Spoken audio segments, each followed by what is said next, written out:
Welcome to கதி voice. தளபதி விஜய் புதுச்சேரியில் பொதுக்கூட்டம் நடத்தி முடிச்சுட்டு வந்தாங்க பார்த்தீங்களா. அப்போ நடந்த ஃபோட்டோ தான் இந்த எல்லாமே அவ்வளோ அழகாக இருக்குது பார்க்கவே.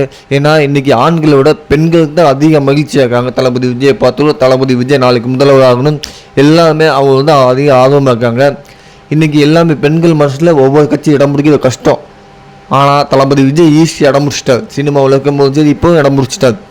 பெண்களோட ஓட்டும் சரி ஆண்களோட ஓட்டும் சரி யங்ஸ்டர் ஓட்டு எல்லாமே தளபதி விஜய்க்கு தான் போகுது. அதனால் இன்றைக்கி எல்லா கட்சிகளும் பயம் வந்துருச்சு. அதனால் தளபதி விஜயை வாய்க்கு வந்தபடி விமர்சனம் பண்ணுறாங்க. ஏன்னா தளபதி விஜய் வந்து இன்னும் ஒரு தேர்தல் கூட சந்திக்கலை. அப்படி வந்து முதல் முறையாக அவர் தேர்தல் சந்திக்க போகிறாருன்னு அவருக்கு இவ்வளோ கெடுபிடி அவர் நடக்கிற பொதுக்கூட்டங்கள் சரி பிரசாரத்துக்கு இவ்வளோ கெடுபிடி விதிக்கிறாங்க. எங்கே மக்கள் மனசில் இடம் பிடிச்சி அதிக ஓட்டு வாங்கிடுவாரோ அப்படிங்கிற பயம்தான் இன்றைக்கி எல்லா கட்சிக்கும் இருக்குது. அந்த மாதிரி தான் ஈரோட்டில் பார்த்தீங்கன்னா 84 கண்டிஷன் போட்டிருக்காங்க. ஒரு தலைவருக்கு இப்படி கண்டிஷன் போடக்கூடாது, அவ்வளோ பயமாக அவங்களுக்கு பயமே இல்லாமல் உள்ளுக்குள்ளே வச்சுக்கிட்டு வெளியே கெத்தா சொல்கிறாங்க. ஆனால் வர 2024 கண்டிப்பாக தளபதி விஜய் மாற்றத்தை உண்டாகுவார். எல்லா பெண்களுடைய ஆதரவு தமிழக வெற்றி கழகத்துக்கு தான் இருக்குது.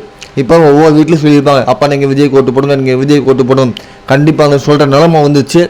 எங்கள் வீட்டில் மட்டும் நடந்திருக்கு, பார்க்கலாம். கண்டிப்பாக தளபதி விஜய் வந்து 2024 சிஎம்மாக போகிறாரு, உறுதியாகிடுச்சு. வெற்றி நிச்சயம். பிடிச்சிருந்தா சப்ஸ்கிரைப் பண்ணுங்கள், லைக் பண்ணுங்கள்.